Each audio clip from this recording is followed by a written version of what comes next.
All right, cheers, mate.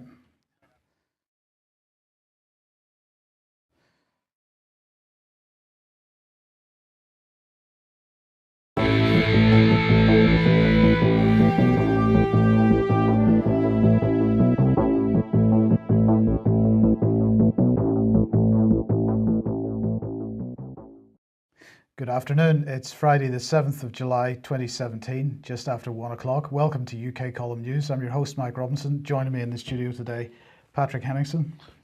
And Patrick, we're going to start off with a fantastic story. The headline here is 350 diplomatic flights carry weapons for terrorists. Yes, this story is published by the Trude newspaper. This is based in Sofia, Bulgaria, and to help us get through this story, and we're going to talk to the journalist who broke it. Diliana Gitiniera is joining us on the live link from Sofia, and essentially we'll talk to her in a second. What this is about 350 charter flights from Silkway Airlines. This is based in Azerbaijan, and these are trafficking weapons internationally and using diplomatic charters in order to sort of conceal the business of these flights. And this goes everywhere, including Syria. But it's not limited to that. We're talking about Africa, Afghanistan. We're also talking about the Congo. So weapons all Okay, over. so let's put this into a little bit of context, Patrick. Here's a map showing where some of these weapons are going. So as you can see, we're talking mainly about Baku in Azerbaijan being the hub of this international weapons trafficking operation. And we're also going to say that this is primarily NATO member states. And the airline in question, this charter airline, Silkway, they have a record of doing NATO charter flights. In fact, we'll talk about this a little bit later, but yeah, one of their planes crashed at Bagram Air Force Base in Afghanistan a few years ago, and that was a big incident, basically, but doing business, basically doing work for NATO. Right. So let's bring in our guest, Diliana Gitiniera. She's an investigative journalist, 15 years an investigative journalist and a Middle East correspondent. She's worked on Libya and also in Syria, and she's joining us on a live link from Sofia, Bulgaria. Thank you for joining us, Diliana. Thank you for having me. And so this is a pretty tremendous story, Diliana, and we first saw your previous report, which you broke, and it got syndicated by a few big news outlets previously, about the Bulgarian weapons cache, which you discovered when the liberation of East Aleppo back in December 2016. You were there in Aleppo, and you found these weapons and traced this shipment back to your home country, Bulgaria. So just let's introduce this story a little bit. Tell us how this started. Yeah, right. In December of last year, I was reporting on the Battle of Aleppo when the jihadists, or to be precise, Al-Nusra Front, Al-Qaeda affiliates in Syria, retreated from their positions. I was able to get inside those 9 underground warehouses full of heavy weapons with the country of origin Bulgaria. So I filmed those weapons, and this was the proof that Eastern European weapons are supplied to terrorists in Syria. The Bulgarian government denied all those allegations, and their response was that those weapons were bought by another country. So it wasn't a direct shipment to the terrorists. With my last article, actually, I disclose the way in which those weapon supplies end up in the hands of the terrorists, not only in Syria, but also in Yemen, in Congo, in Pakistan, wherever you can think of. The dimensions and the gravity of those weapon supplies on diplomatic flights, they're tremendous, and they're shocking for me as a journalist, as a Bulgarian, I can't accept that this could be possible to be carried out by a state-run company. In this case, this is Azerbaijan's Silkway Airlines. And Azerbaijan as a state is involved because the scheme is, I will explain, the Ministry of Foreign Affairs of Azerbaijan sends instructions to the embassies of Azerbaijan in Europe, in Asia, in Africa as well, to request diplomatic clearance. In fact, Silkway Airlines, its aircraft they are civil aircraft, so they are not allowed to carry on board dangerous goods. In this case, we're talking about weapons, heavy weapons. So they use this loophole in the law and in the international regulations, which allow them to get permission or exemption from transportation of dangerous goods, and it is granted by the local authorities. This is how the scheme has worked for at least 3 years. I have documents for 350 diplomatic flights with heavy weapons, and I have the proof, and I saw this myself on the ground in Syria, that the very same weapons end up with the jihadists in Syria, not only in Syria. And I might add that you also identified some of these Bulgarian weapons in ISIS propaganda videos, which are available as well online. So you confirmed that some of these weapons have made it into the hands of ISIS as well, right? Yes, this information, it is provable, it is easily verifiable. Those films and footage posted online on the official propaganda channels of the Islamic State, they prove that Bulgarian weapons and Eastern European weapons are used by the terrorists. Mm-hmm. And also the other thing that was interesting, the 122 millimeter Grad rockets.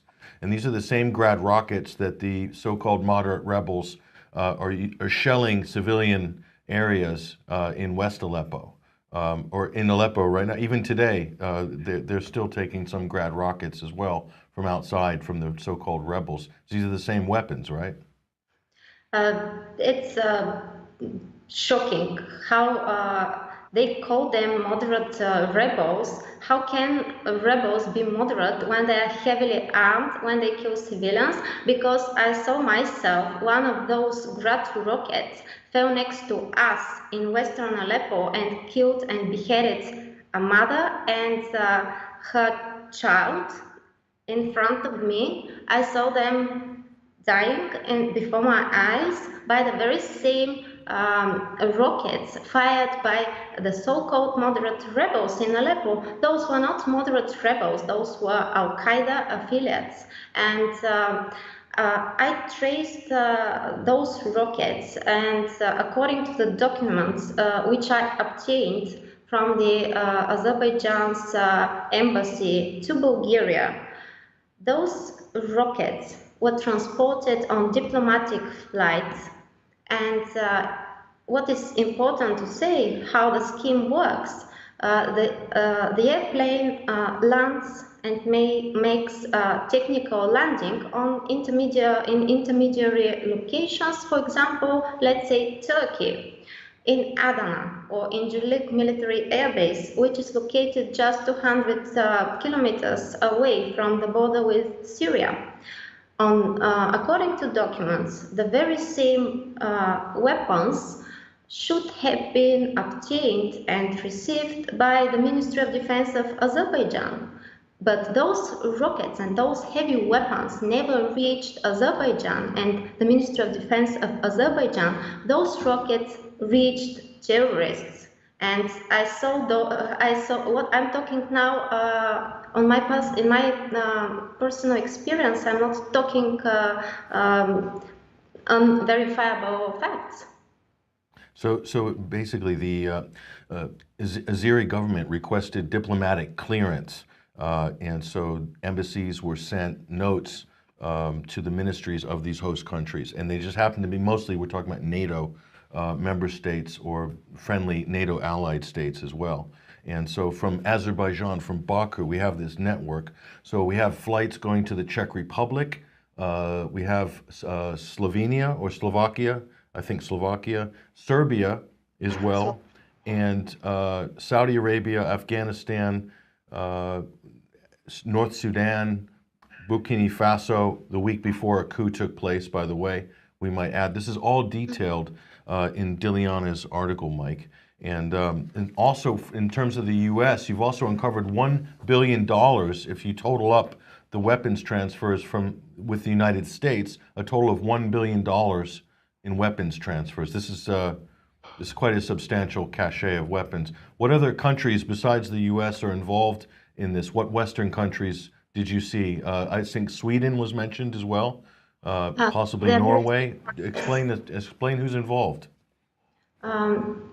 It's shocking how many countries around the world are involved.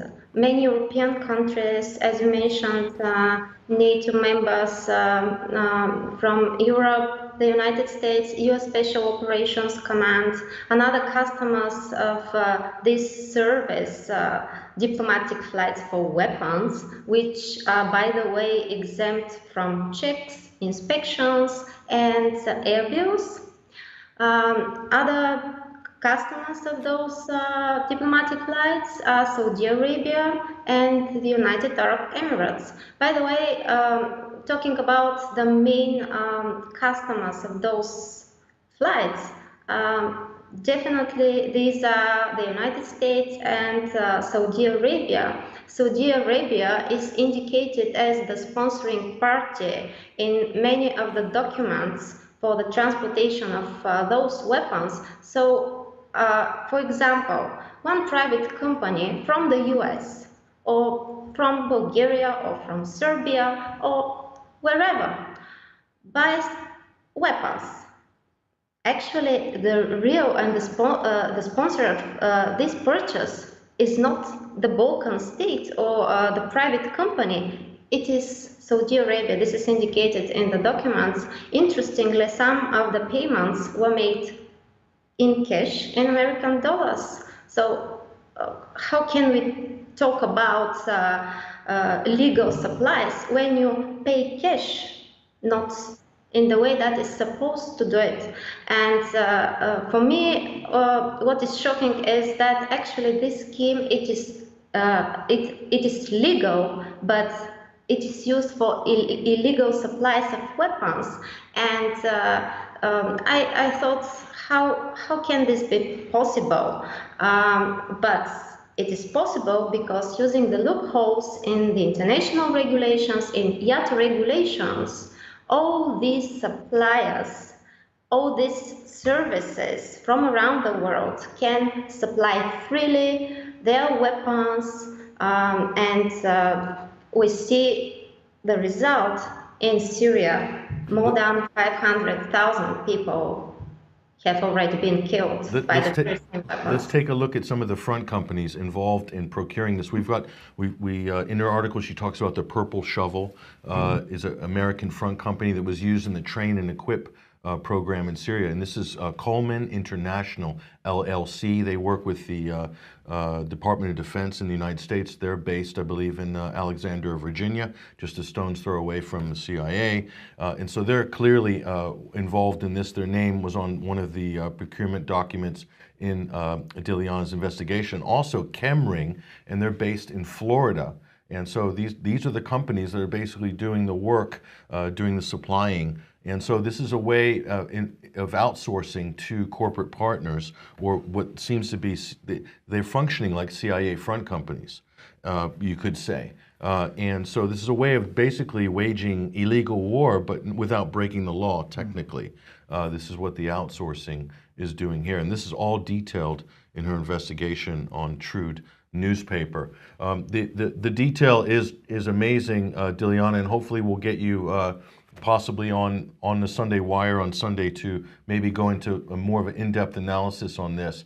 But we want to point people to your investigation on Trude, which we'll hopefully link to after the show Will do. on Twitter. But thank you so much for your work on this story, and we'll be hopefully contacting you for more updates on this.